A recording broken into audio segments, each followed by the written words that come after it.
మన శారదా నియోజకవర్గానికి అభివృద్ధిలో భాగంగా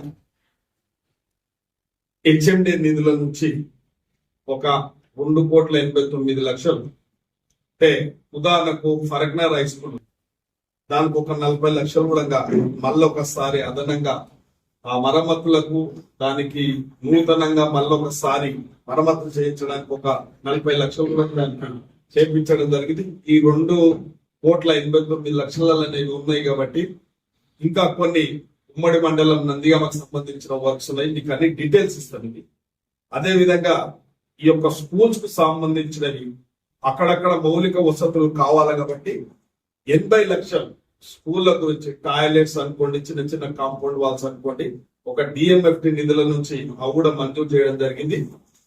కొన్ని ఎస్టీ తండలు ఇవాళ కూడా ఉదాహరణకు రోడ్లు నోచుకొని దాదాపు